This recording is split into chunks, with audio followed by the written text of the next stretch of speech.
បាទជំរាបសួរដល់ពុកម៉ែបងប្អូនបាទថ្ងៃនេះខ្ញុំសូមបង្ហាញផ្លូវថ្ងៃទៅកម្មវិធីបាទឡើងគេអាឋានថ្មីជូនអ្នកម្ដាយរបស់ខ្ញុំបាទនេះគឺផ្លូវជាលេខ1បាទណាផ្លូវជាលេខ1បងប្អូនមកគឺមានវងមូលរូបគោនេះបាទវងមូលរូបគោហ្នឹងបងប្អូនទៅត្រង់អានេះខ្ញុំសូមបង្ហាញគាត់ស្អីហើយខ្ញុំសូមបង្ហាញផ្លូវទៅរហូតដល់ផ្ទះហ្មងឥឡូវគឺយើងមកផ្លូវជាលេខ1ដល់វងមូលរូបគោយើងបន្តទៀតបាទតោះឥឡូវបងប្អូននេះគឺវងមូលរូបគោបងប្អូនបាទគឺមកទៅរហូតទៅណាទៅត្រង់វិញណាអត់កាច់តាណាទេមកផ្លូវជាលេខ1ទៅត្រង់រហូតបងប្អូនទៅដល់ផ្លូវបំបែកដែលយើងទៅប្រវត្តិនោះគឺយើងកុំកាច់ឆ្វេងទៅវត្តគឺយើងចូលត្រង់ចាំដល់ផ្លូវខ្ញុំប្រាប់ថាទៅត្រង់ទៅ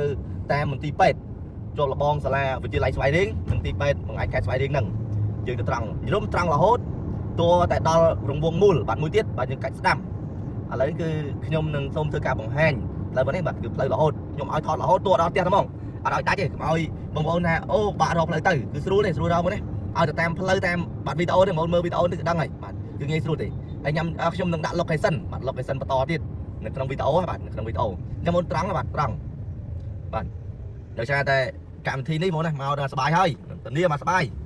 បាទបើបងប្អូនមកច្រើនអត់អីអង្គុយបាទក្រាតង់ក្រាកតេលអង្គុយហូបបងណាបាទឲ្យបាទនឹងសប្បាយថ្ងៃនោះ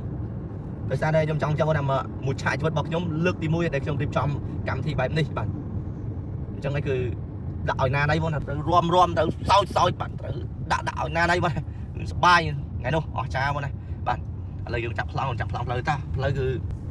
ដល់បងមកត្រង់រហូតដូចខ្ញុំបញ្ជាក់ណាត្រង់រហូតដល់វងមូលដែលផ្លូវបំបែកទៅប្រវត្តិនេះគឺចាំយើងចុះទៅត្រង់ផ្លូវនេះគឺវាមានផ្លូវរៀងខ្វាត់ខ្វែងដែរមួយដែលផ្លូវទៅស្លាខេត្តដាក់ផ្លូវទៅស្លាខេត្តហ្នឹងហើយទៅផ្សារវាយន្តអញ្ចឹងបងកុំចូលផ្សារក៏លោយើងវិញបាទវ័នទេដែរអញ្ចឹងដល់នេះវងមូលនេះបាទនេះក្បាល3បាទនេះក្បាល3អញ្ចឹងវងមូលបាទខេត្តស្វាយរៀងសូមស្វាគមន៍ហ្នឹងបងប្អូនតាមផ្លាកនេះគេដាក់ផ្លាកបានមកគេដាក់កាត់ទៅតឹងផ្លូវហ្នឹងគឺបាទស្អីខានហ្នឹងបងចូលក្រោមហ្នឹងចូលក្រោមបាទបើប្រព័ន្ធណៃហ្នឹងយើងចូលក្រោមមកចូលផ្លូវនឹងត្រង់ផ្លឹបមកបាទត្រង់រហូតនេះគឺមានបាទសាលាបាទវិទ្យាល័យស្វាយរៀងនៅឆ្វេងដៃនិងទីពេទ្យយើងមកត្រង់ទៅមកទីពេទ្យស្វាយរៀងទីពេទ្យខេត្តស្វាយរៀងអញ្ចឹងគឺយើងតាមលបងទីពេទ្យនិងលបងវិទ្យាល័យស្វាយរៀងជាប់គ្នាហ្នឹងយើងត្រង់ទៀតត្រង់ដល់ផ្លូវបំបែកហ្នឹងគឺយើងអត់មានតាណាយើងត្រង់ទៀតមកបាទផ្លូវនេះបំបែកជា4បាទអញ្ចឹងយើងត្រង់ទៀតតែយើងកោយើងតាមត្រង់ទៀតមកបាទត្រង់រហូតទៀតមកបាទរហូតដល់វងមូលបាទយើងកាច់ស្ដាំនេះគឺវាមានផ្លូវកាច់2 3ដែរតែយើងកាច់2ខ្ញុំថតវីដេអូនេះគឺខ្ញុំថតឲ្យបងប្អូនដែលណាថារៀងខ្លីតិចឲ្យមើលយូរពេកបាទព្រោះឯពីទីរំខេត្តស្វាយរៀងទៅផ្ទះខ្ញុំដីកតុង9គីឡូទេបើយើងជិះដល់10នាទីបាទ10នាទីទេបាទតែបងដល់វងមូលនេះបងប្អូននេះបងប្អូនកាច់ស្ដាំសៀមមកទលេកាច់ស្ដាំមានផ្លូវ2អញ្ចឹងបងប្អូនកុំទៅអាផ្លូវទី1តែអាផ្លូវទី2ណាផ្លូវទី2អាផ្លូវសៀមមកទលេនេះអញ្ចឹងអាផ្លូវនេះគឺមួយឡើងទៅផ្សារវិយន្តមួយទៀតយើងសៀមមកទលេហ្នឹងគឺឡើងទៅស្ពានបាត់កយតបែកអានេះក៏ទៅដូចគ្នាតែយើងក៏លោយើងចូលអាច្រកវាខុសទៅយើងវិញវ័នទៅអញ្ចឹងយើងរកផ្លូវស្រួលវិញបាទនេះគឺកម្មវិធីបាទសង្ក្រានបាទទីរួមខេត្តស្វាយរៀងគឺទៅផ្សាររោងបងណារោងបាទអញ្ចឹងខ្ញុំបង្ហាញថ្ងៃគេផ្សាររោងអូខេនេះយើងដល់ស្ពានកយតបែកយើងកាច់ឆ្វេងឡើងឆ្លងស្ពានណាស្ពានកយតបែកមើលណាបាទអញ្ចឹងយើងឆ្លងស្ពានមកបាទឆ្លងស្ពានមកនេះលឹបបាទបងឆ្លងស្ពានហើយបងទៅត្រង់ទៀតត្រង់រហូតបាទត្រង់រហូតផ្លូវហ្នឹងឥឡូវចេះដោយសារតែ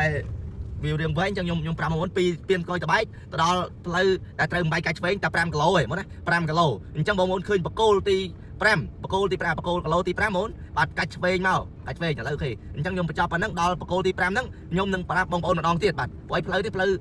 លះណាថាផ្លូវបេតុងទៅមុខបន្តិចគឺផ្លូវកស៊ូហីដោយសារតែគេចាក់បានមួយកណាត់អញ្ចឹងមកទៅពីហ្នឹងដល់បកគោលផ្លូវតែ5គីឡូទៅណា5គីឡូគឺកាច់ឆ្វេងអូខេបងអូនប៉ុណ្ណឹងចាំដល់ចាំប្រាប់គាត់ទៀតបាទឥឡូវបងប្អូននេះគឺពេលដែលយើងមកពីទីរួមខេត្តស្វាយរៀងចេញពីស្ពានកយតបែកមកដល់គីឡូទី5នេះបាទគឺបកគោលគីឡូទី5គឺកំពង់រោបាទ25គីឡូហ្នឹងបងកាច់ឆ្វេងទៅបាទណាបងប្អូនប្រហែលជាដី5គីឡូបងមើលចឹងមកបាទមើលបកគោលនេះមានផ្លូវកាច់ឆ្វេងផ្លូវបេតុងមកហើយគេដាក់នេះគឺមន្ទីរវប្បធម៌ថតមន្ទីរវប្បធម៌និងវិចិត្រសិល្បៈខេត្តស្វាយរៀងរមណីយដ្ឋានបាទប្រាសាទព្រៃបាសាក់បាទអញ្ចឹងមកទៅត្រង់ផ្លូវបេតុងទៅត្រង់ទៀតមកទៅត្រង់ប្រហែលជាថាអត់ដល់3គីឡូទេថា3គីឡូចុះដី3គីឡូគឺដល់នេះហើយដល់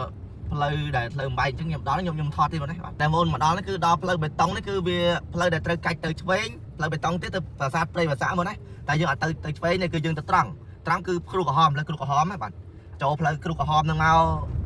bạn tam lấy kêu cả hòm nâng đây bà hai chi đây bà hai chi hào xong máy lấy cái đam bạn cái đam trong một cái đam lấy nâng các bạn để xe đây dương tam lấy đi cứ bị sưu tam bất lấy nó có đo theo trong đôi cái này bạn mình lấy tay đã tới đây tại sao đây dương cái đam tới cứ lấy bị sưu bạn lấy sưu trong thang lấy riêng thông á bạn riêng từ ly bạn này dương cái đam dương trăng là hôn bà hai chi bạn bay đôi mai tiết mình lấy cái chuyện chạm to nó người nhung thì một trăng thì mau bạn ok một ôn cứ mấy nhung cho làm thằng bay đôi mai đây phải tung phải pram đôi mai thế đọc lấy nó cứ lấy cái chuyện tiết này bốn tam lấy kêu cả hòm đang hôn mà bạn cứ cái chuyện tam lấy kêu cả hòm đang hôn cứ trả rồi cái chuyện trăng bà hai chi này cứ đây cứ tung phải chỉ bay đôi mai chiếng cứ lấy cái đam tiết bạn cho nhung cho đầu vũ đó là bạn lấy nó cứ chạm bất lấy ta còn vừa là hôn mỗi thằng con đây chạm bây làm điện thông sâu tới có điện bánh hạ từ lấy ta còn snare thứ là snare kêu bạn kêu chạm bay lên nhưng mà lấy ta giờ tới trả cho đây có chạm trôi snare hơi vội thừa toàn bạn cứ tay nhập như đúng tới xâm đạp nhóm ơi tập ba nhà ha lấy cái nó ta còn snare cứ ba đây bạn chạm bây làm nhung con snare nhung đó bạn áo vậy này có này đọc lời để cách snare ấy và đó đấy cứ lời để miền một phay nó ôn cứ so cách snare màu và từ trắng có đó đây tại dương cái snare màu tam play và một phay là hôn bao khơi rung này báo tại đó này cứ lưới còn đó này cứ lưới đó theo cảm thấy đó đi rồi bạn đời xa tay trên bên đang tay nhung đây bạn xem nằm đôi máy bạn chẳng cứ lấy nó cứ ta có snare để bạn snare này cả chặn một phay cũng hơi bạn nhưng mà đó chun này cả chặn bạn chẳng được như bạn chạm bóng ôn cho cứ làm nhung thực chất này cả chui đó xong cùng chiết bạn cứ trong vào khăn phật một này bạn này cái đó thì cứ những cái đam áp cho nào cái chuối đó theo cam thi vào người tung mà cứ tung ta bạn có đau rồi bạn này theo cam thi vào này bạn tạm bớt theo máy nhưng mình đi trong hai anh tiết tại toàn hai rụng bòn đi trong rụng bòn cả hai bạn này này theo máy nơi thui cho hơn này đời xa tay phải nhập đi trong cam thi nông nam ninh ở nam nâng trắng còn toàn đi trong này hai club lông chơi này nơi là bon nơi trong nơi tiệp bài rồi bay tiệp bài toàn đi trong máy này bạn đời xa chiên mà thưa tầm mắt để chia tờ bay khai vẫn hai tia mũi bay khai thì lần đó theo cảm thi vào này bạnสบายទាំងអស់គ្នាអញ្ចឹងមកបាទអរគុណបាទជួបគ្នាថ្ងៃទី18វិញណាទី18ជួបទាំងអស់គ្នាបើបងប្អូនមកច្រើនណាហើយយើងអត់មានតអង្គុយយើងក្រាកទៅសบายទាំងអស់គ្នាមកក្រាកទៅហើយឈប់ឆ្អែតហើយយើងរួមសบายជាមួយនឹងបងប្អូនជើមនឹងចៃអ៊ីតណាននឹងក្រុមតារាចម្រៀងរបស់គាត់ផ្សេងទៀតណាបាទសบายបាទអរគុណ